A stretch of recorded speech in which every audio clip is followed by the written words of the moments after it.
김부겸 전 의원의 출마 고민부터 그리고 국민의힘의 어이없는 컷오프까지 여러 가지 상황들이 전개되는 시점을 봤을 때 저는 국민의힘 이정현 공관위원장이 김부겸을 위해서 대구시장 공천을 이렇게 했나라는 생각이 들 정도였습니다. 국민의힘에서는 1위 주자를 컷오프했다라는 논란에 휩싸여 여러 가지 내용을 알고 있는 동안에 민주당에서는 정청래가 직접 김부겸 전 의원에게 삼고초려를 하는 그림을 만들었습니다. 대구에 꼭 출마를 해달라라는 요구를 하고 그럼 김부겸 전 의원은 거기에 화답을 하면서 그럼 이러이러한 정책을 지원을 해달라라고 이야기를 하고 그에 따라서 정청래 대표가 지원을 하겠다, 당이 총력을 기울이겠다라고 하면서 그림을 다 만든 다음에 출마 선언을 하게 한 것입니다. 그런데 이 시간들이 이 과정이 이루어지는 동안에 이정현 공관위는 이미 압도적으로 다수 경쟁 구도에서도 압도적으로 1위를 하고 있던 이진숙 위원장을 낙마시키면서 말도 안 되는 분열 흐름을 초래했습니다. 그리고 이렇게 당에서 공천 과정에 있어서 정리도 되지 않는 모습을 보이게 되면 대구시에 계신 국민들은 물론이고 전국에 있는 국민들이 보시기에 국민의힘의 행태가 상식적으로 납득할 수 없는 것들이 너무 많다. 논리적이지도 않고 도대체 이 당이 하고자 하는 것이 무엇인가? 라고 하면서 점점 사실 정당의 신뢰도를 잃게 만드는 것이기도 했었습니다. 그런데 그렇게 우리가 우왕좌왕하는 동안에 민주당은 대구시장 당선을 위한 준비를 끝마쳤다라는 것이죠. 그래서 국민들께서 엔초파도스라는 비판을 하실 정도로 국민의힘이 도대체 무엇을 위해서 이번 지방선거를 준비하고 있는가라는 부분에 대해서 상당 부분 의문을 가질 수밖에 없다라는 것입니다. 사실 제가 만약에 공천 권한이 있었으면 대구시는 단수 공천을 했을 것 같습니다. 차라리 이진숙 위원장을 단수 공천을 하거나 또는 구위에 있는 새 후보를 경선에 붙인다거나 이런 방식으로 가는 것이 저는 맞았다고 생각을 하거든요. 그런데 오히려 군소 후보들은 경선에 올리고 과반이 넘는 지지율을 확보했었던 1위 후보를 컷오프하는 그런 초유의 사태를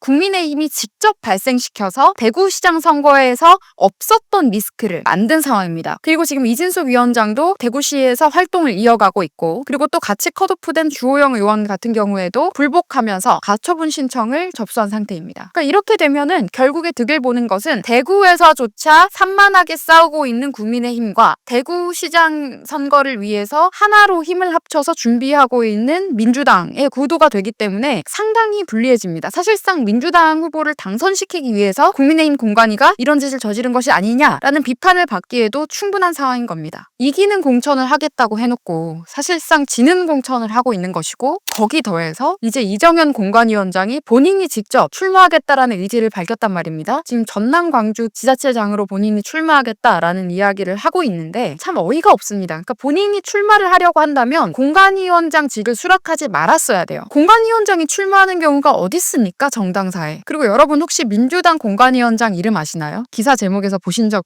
있으세요? 아마 기억 다 못하실 겁니다. 이름 잘 모르실 텐데요. 그게 맞습니다. 원래 공관위는 그래야 되는 겁니다. 그런데 지금 국민의힘은 이정현 공관위원장이 아무도 납득할 수 없는 공천을 하고 있다라는 사실은 전 국민이 이제 다 알게 된 상황이고 그리고 결국에 본인이 출마하겠다라는 의지를 밝혔다는 것은 본인의 사익을 위해서 이런 짓을 벌였을 수도 있다라는 의심과 비판을 받기에도 충분한 상황이 되어버렸다는 겁니다. 그런데 이런 수많은 문제를 발생시킨 본인은 정작 이것이 다 이기기 위한 것이다 라는 말로 포장하고 있단 말이에요. 그럼 우리가 도대체 어떻게 받아들여야겠습니까? 지기 위한 선거를 하는 정당을 지지해야 합니까? 그러니까 지지율이 떨어지는 거예요.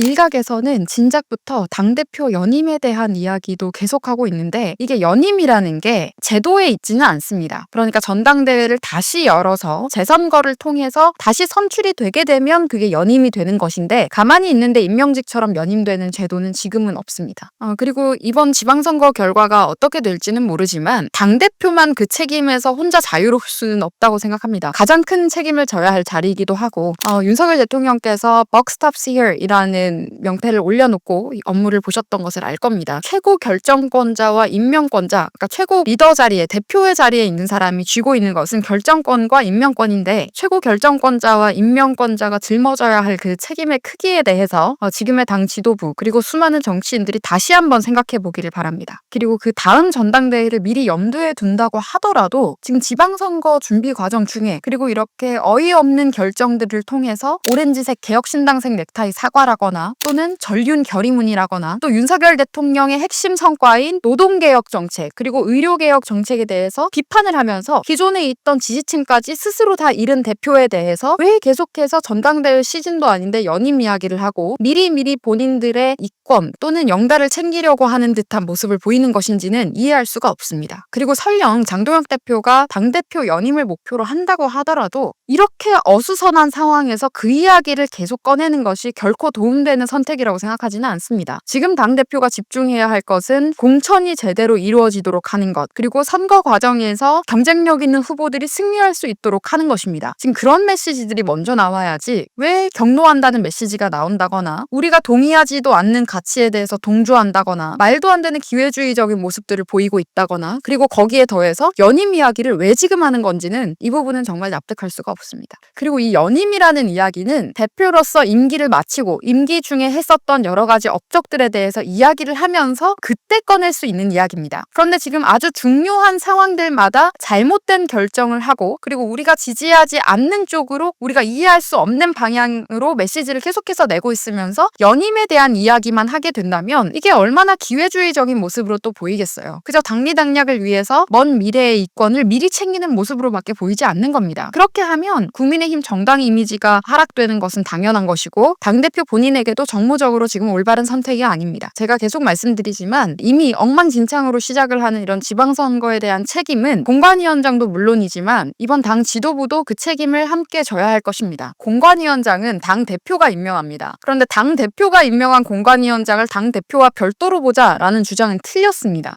그거는 그냥 누군가의 면피를 위해서 만들어낸 참 비겁한 핑계일 뿐이다라는 생각이 들고요. 임명을 한 임명권자와 임명이 된 임명직을 따로 떼어놓고 보자라고 하는 것은 오른쪽 눈으로는 저쪽을 쳐다보고 왼쪽 눈으로는 저쪽을 쳐다보라는 말도 안 되는 주문일 뿐입니다. 그래서 절대 저는 동의할 수 없고요. 그리고 지금 당 지도부 구성원 중에서도 이번에 출마를 하는 사람들도 있는데요. 그렇게 지금 당이 매우 뒤숭숭한 상황이다라는 생각이 들고 철두철미해야 할 공천 과정에 있어서 끊임없이 스스로 논란을 만들고 문제를 발생시키고 있는 것은 국민의힘 지도부 본인들이다라는 말씀을 드리겠습니다. 그리고 또 당대표가 경로하면서 그런 얘기를 했다고 해요. 왜 당대표 중심으로 뭉치지 못하느냐? 그에 대한 대답은 본인이 가장 잘 알고 있을 거라고 생각을 합니다.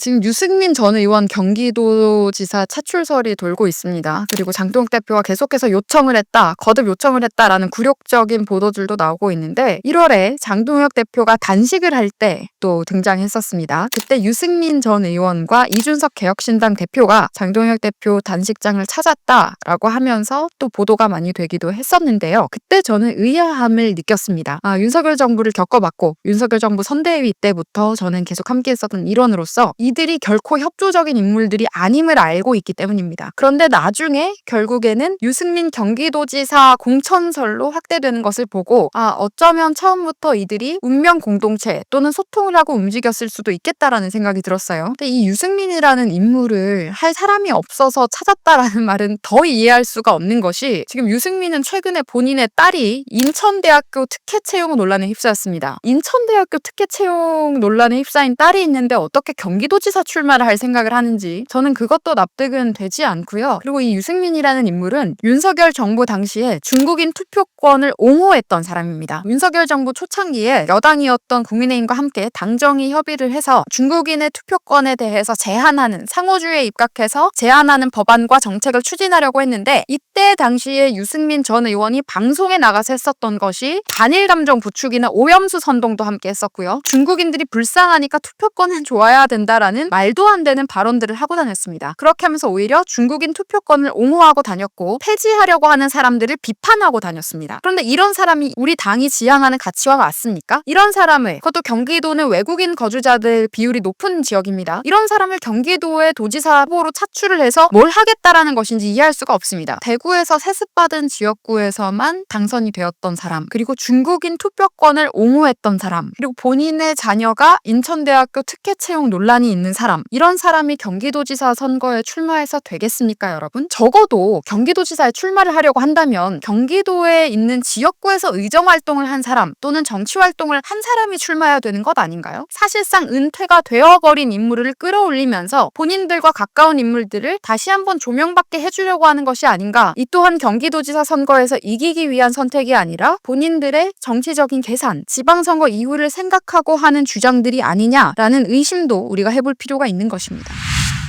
장동혁 대표가 기이했었던 것이 그 오렌지색 넥타이를 메고 사과를 했을 때도 그 넥타이 색깔을 장동혁 대표가 직접 골랐다라는 내용들이 기사에 인용이 많이 됐습니다. 근데 그렇게 많이 인용이 됐다라는 것은 직접 골랐다는 내용들을 중점 보도해달라는 지침을 보냈을 가능성이 큽니다. 그래서 저는 이때부터 개혁신당과 모종의 시그널을 주고받는 게 아닌가라고 생각을 했었는데 아니나 다를까 비슷한 계열의 인사들이 등장을 했었고, 또다시 단식 때 상황을 정리를 해보면 그때 이준석 개혁신당 대표가 해외 출장을 가 있다가 단식 소식에 급거 귀국이라는 그런 타이틀로 기사들이 나왔습니다. 그때 했던 말 중에 좀 의아했던 것이 무엇이 있었냐면 이렇게 진정성 있는 단식은 처음 본다라는 말을 했었어요. 근데 그게 도대체 무슨 소리입니까? 억지로 어떻게 해서든지 화합하는 그림인 것처럼 보여주기 위한 노골적인 메시지였다라는 생각을 했었는데, 그 자리에서 이준석 대표가 말실수를 합니다. 신천지 특검 이야기를 하면서 신천지 특검 하자는 것은 나라 뒤집자는 것, 이런 이야기를 했다가 또 논란이 되기도 했었고, 그때가 한참 신천지 그리고 통일교 관련해서 정교유착 합수본에서 여러 단독 보도들을 계속해서 쏟아내던 시기이기도 했습니다. 그렇게 해서 오히려 논란만 다시 만들었던 상황이었죠. 그런데 지금 최근에 장동혁 지도부의 임명직 최고위원 조광한 최고위원이 뭐 방송에 나가서 했던 이야기들을 보면 개혁신당과의 합당 또는 연대에 대해서도 이야기를 하고 직간접적으로 개혁신당과 소통을 하고 있다라는 이야기를 하고 있습니다. 우리가 이해할 수 없는 보수 개편, 정치 세력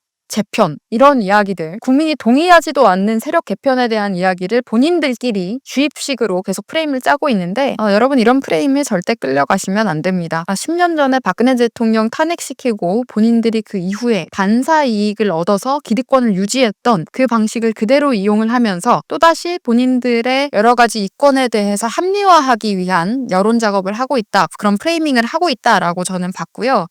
우리가 지금 보수 개편이다, 뭐 정치 권력구도 재편을 한다라고 할 때 이야기하는 것은 선명한 우파의 가치를 대변할 수 있는 인물들이 중심이 돼서 새로운 세력이 떠오른다라고 할 때 할 수 있는 이야기인 것입니다. 그냥 10년 전에 했었던 것들의 동화 반복, 그리고 늘 해왔던 비열하고 나약한 기회주의자들의 야합, 이런 것들은 새로운 정치 세력이 될 수도 없고, 이런 것을 두고 정계 개편이라는 단어를 쓸 수도 없는 것입니다. 그러니까 어떻게 보면 처음부터 그런 여러 가지 정치적인 계산을 하고 있었기 때문에 우리가 납득할 수 없는 사과쇼도 있었던 것이고, 역시 우리가 납득할 수 없는 전륜 결의문 같은 것도 등장했던 것이다 라고 유추해 볼 수 있는 겁니다. 그러니까 결국에 순수한 의도로 했던 행동들이 아닌 거죠. 전부 다 정치적인 계산인 것이고 본인들의 정치적 이익을 위해서 했던 납득되지 않는 행동이었기 때문에 민심과는 계속해서 그 괴리가 커질 수밖에 없고 남은 지지층마저 전부 다 떠나게 되는 결과를 맞이한 것입니다. 그리고 지금 개혁신당은 서울에서 지지율 0% 나왔습니다. 진보당보다 뒤처집니다. 중도파리 하던 사람들의 지지율이 0%인 거예요. 중도라는 것은 실체가 없는 허상이라는 것을 그 정당의 존재만으로 이미 증명한 것이죠. 그런데 이런 0% 정당이랑 무슨 합당을 하고 무슨 연대를 한다는 겁니까? 조국당도 넘어서지 못하고 진보당도 이기지 못하는 정당인데, 심지어 대구 지역에서 조국당한테 밀린 게 개혁신당이에요. 그리고 자꾸 개혁신당을 보수라고 말씀하시는 분들은 정치적인 개념 정립부터 다시 하셔야 할 분들이라고 생각을 합니다. 가령 노무현 정신, 김대중 정신을 잇겠다고 주장을 하는 당대표와 그 당의 비례대표 국회의원이 있는데, 그런 사람들이 가치를 공유하고 있는 것은 정의당, 조국당 또는 민주당인 것이지 국민의힘이 될 수 없다라는 말씀을 드리겠습니다. 그리고 그들이 주장하는 자유의 가치는 방종에 가깝습니다. 서구에서 리버럴 좌파들이 주장하는 그 자유의 개념에 가까운 것들을 보수라는 단어로 포장을 하고 있는데, 그건 보수가 아니고요. 우리 국민들께서 우파적 가치를 지지하고 계시는 다수의 국민들께서 말씀하시는 자유는 책임 있는 자유입니다. 그래서 우리의 가치를 더욱 공고히 하기 위해서라도 그런 비열하고 치졸한 정치적 야합은 절대 허용해서는 안 되겠다. 차라리 민주당에 있는 사람들처럼 내가 좌파입니다라고 소속을 정하고 밝히고 하는 사람들은 저는 그래도 자기 신념에는 정직하다고 생각을 하거든요. 그 방향에는 동의할 수 없지만, 그런데 이런 유승민 같은 인물들은 본인들이 좌파면서 그걸 숨기고 있고 이 당에서 계속 이렇게 은근슬쩍 자리 차지를 하고 있고 겉으로는 보수라고 하면서 보수팔이를 하고 다니기 때문에 문제인 거예요. 그러니까 귀족 사회주의자들이 이런 사람들입니다.